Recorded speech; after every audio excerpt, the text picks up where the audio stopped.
শ্রীময়ী, তুমি তো অনিন্দ্যবাবুর কাছে যাবে, যাও এই ডাক্তারদের সাথে একবার কথা বলো। আমি অবশ্য জানি না হসপিটাল অথরিটিজের কোনো রেস্ট্রিকশন আছে কিনা, না থাকলে প্লিজ যাও, আমি দেখছি এই দিকটা। ডিঙ্কা, একবার মাকে নিয়ে যাবে। আঙ্কেল, এই অপমান এই অসম্মান আমি আর সহ্য করতে পারছি না। এই মহিলার জন্য আমার পাপার আজকে এই অবস্থা। ডিঙ্কা, এগুলো এখন বলার সময় নয়, তুমি প্লিজ মাকে নিয়ে উপরে যাও। আমি কিছুতেই যেতে দেব না। তুমি কে বাপু, যে বাইরের লোক হয়ে আমাদের ঘরের ব্যাপারে তুমি মাথা ঘামাচ্ছ? এই শাট আপ। Shut up. একদম বাজে কথা বলবে না। ওই মেয়ে তো একদিন লাথি মেরে চলে যাবে এখান থেকে, এখনো শিক্ষা হয়নি।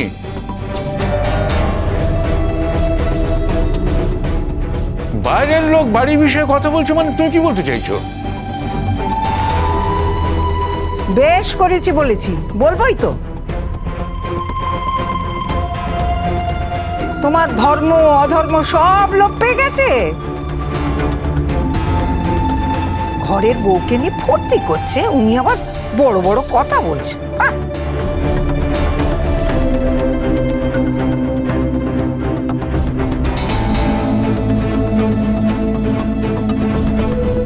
মাসিমা, আপনি আমার মাতৃতুল্য। এই মহিলাকে যা করতে পারবো সেটা তো আর আপনাকে করতে পারবো না। তাছাড়া আপনি এই দেবতুল্য মানুষটির স্ত্রী। অনেকগুলো ফ্যাক্টর বাঁধা হয়ে দাঁড়াচ্ছে, তাই আপনি দয়া করে একটু চুপ করে থাকুন।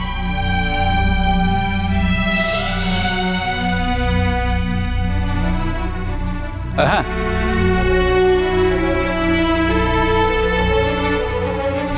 তোমাদের এত অ্যাম্বিশন, বিদেশ যাবার অ্যাম্বিশন, বিদেশে ভালো থাকার অ্যাম্বিশন, আর একজন বাইরের মহিলা তোমার মাকে অপমান করছে, ছোট করছে, অসম্মান করছে, আর তোমরা হাত গুটিয়ে বসে আছো, কিছু বলতে পারছো না।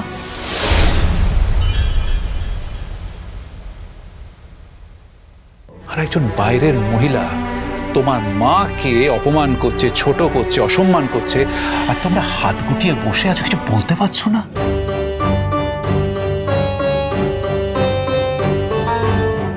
দেখুন, এর মধ্যে আমার বলার তো কিছু নেই। ব্যাপারটা তো মার আর জুন আন্টির পার্সোনাল ব্যাপার।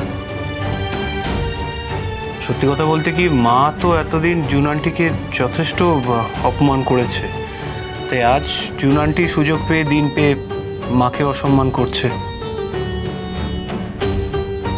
মা যদি সিম্পলি এরকম একটা সিচুয়েশন ঘটতে না দিত তাহলেই তো কিছু হতো না। দাদা ভাই, কি বলছিস তুই এগুলো? মা জুন আন্টিকে ভালোভাবে নেয়নি? কিভাবে বলছিস এই কথাটা? আমি ঠিক বুঝতে পারছি না।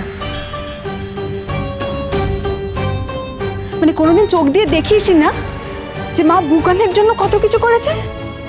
বুকান তো জুন আন্টির ছেলে, কোনোদিন দেখিসনি না এখনো কত কি করে বুকানের জন্য?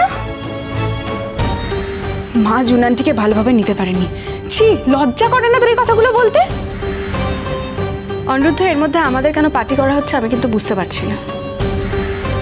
দুজন অ্যাডাল্ট, তাতে নিজেদের মধ্যে ঝামেলা করছে, আমাদের তো কিছুই করার নেই। তারা যদি নিজেদের মধ্যে অ্যাডজাস্টমেন্টে না আসতে পারে, হোয়াট ক্যান উই ডু? স্বদেশ হোক বা বিদেশ হোক, যারা এই মেডিকেল প্রফেশনে আসে না, তাদের অনেকটা বেশি সেন্সিটিভ হতে হয়, অনুভূতি প্রবণ হতে হয়। তোমরা কেন এলে বলো তো এখানে? এখনো টাইম আছে, কিন্তু রিথিঙ্ক করতে পারো। আর তোমরা যদি আদৌ ইউকেতে ডাক্তারি করো, আমি জানি না কোন হাসপাতালে পাবে চান্স, কিন্তু যেখানেই থাকো না কেন আমি কিন্তু নজর রাখবো। সেন দৃষ্টি থাকবে তোমাদের দিকে। যদি কোনো রকম ল্যাকিউ না দেখি, যদি কোনো রকম কমপ্লেন পাই, যদি কোনো রকম ইনসেনসিটিভিটির খবর পাই, তাহলে কিন্তু আমার 24 ঘন্টা লাগবে তোমাদের চাকরিটা খেতে। Mind you.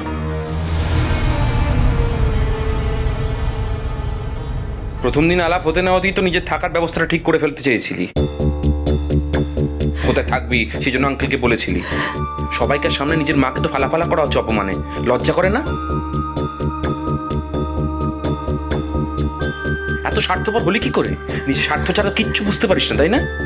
কাকে স্বার্থপর বলছিস? হ্যাঁ, আমাকে? একবারও ভেবে দেখেছিস এখানে যতজন আছে সবার মধ্যে একমাত্র আমি কিন্তু নিজের পকেট থেকে 20,000 টাকা বের করে দিয়েছি পাপার ট্রিটমেন্টের জন্য। তুই কত দিয়েছিস? হ্যাঁ, কত বের করেছিস নিজের পকেট থেকে? ছাড়ো না, যারা মুখে বড় বড় কথা বলে তাদের তো অ্যাকচুয়ালি কাজটা কিছু করতে হয় না, না শুধু তো কথা বললেই হয়ে যায়। তুমি তো তোমার শেয়ারটা করেছো, তোমার যেটা বাবার ট্রিটমেন্টে দেবার কথা সেই পোর্শনটা তুমি দিয়ে দিয়েছো, এবার ওদের উপর ছেড়ে দাও না, বাকিটা ওরা জোগাড় করে নিক। তখন দেখবে সব বড় বড় কথা বেরিয়ে গেছে, আর বড় বড় কথা বলছে না। আর আরও এখানে যিনি আছেন, যিনি বড় বড় কথা বলছেন, তিনি তো আমাদের ফ্যামিলিরই কেউ নন, তাই ফ্যামিলির ক্রাইসিস তো আর উনি মেটাতে আসবেন না।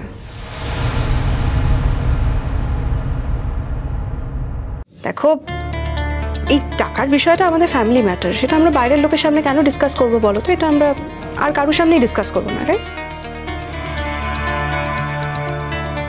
যতই তুমি আমাকে বাইরের লোক বলো না কেন, যতই আমার প্রতি তুমি অশোভন ইঙ্গিত করো না কেন, আমি নিজেকে এই মুহূর্তে বাইরের লোক বলে মনে করছি না। তাহলে আমার স্ট্যাটাসটা কি? আমি শ্রীময়ীর লোক, বলতে পারো শ্রীময়ীর রিপ্রেজেন্টেটিভ। ওর হয়ে আমি পুরো জিনিসটা দেখভাল করছি। তো তুমি বাইরের লোক বলতে পারো, টাকা পয়সা আমার সামনে ডিসকাস নাও করতে পারো, দ্য ফ্যাক্ট রিমেইনস যে আমি শ্রীময়ীর লোক, আর নিজেকে বাইরের লোক হিসেবে আমি কাউন্ট করছি না। হ্যাপি? মাসি, এই কথাটা উনি ঠিকই বলেছেন। আমরা তো বুঝতেই পারছি শ্রীময়ী কতটা ভেতরের লোক।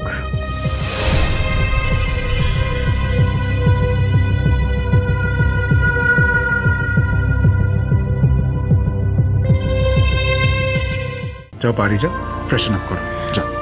না, আমি এখানেই থাকি। তুমি যদি এখানে থাকো, বৃদ্ধ মানুষটিকে এখানে থাকতে হবে, প্লিজ। ডিঙ্কা গাড়ি আছে তো সাথে? না আঙ্কেল, আমার তো নিজের গাড়ি নেই, বাড়িতে দুটো গাড়ি, দাদা ভাই নিজেরটা নিয়ে এসছে। তুমি চিন্তা করো না, আমি ক্যাবে চলে যাবো। আরে কেন ক্যাবে যেতে যাবি? আমি ড্রপ করে দিচ্ছি। কি ঠিক, কেন চিন্তা করছিস? সমস্যা, তুমি তো এইমাত্র ফিরলে, আমরা তো একটু বাদে মিট করবো, চিন্তা করো না, ক্যাবে চলে যাবো। ঠিক আছে, তোমরা এগো, আমি আছি। আরে আপনি যখন থাকবে তাহলে আমিও থাকছি না। না না, আমার এখানে একটা কাজ আছে। না মানে আমি যদি থেকে যাই কোনো অসুবিধা নেই তো? মানে আমার পার্সোনালি কোনো অসুবিধা নেই থেকে যেতে। না না, আপনি যান না, আমি তো আছি, আমার একটা কাজ আছে। আপনার কি কাজ আছে এখানে?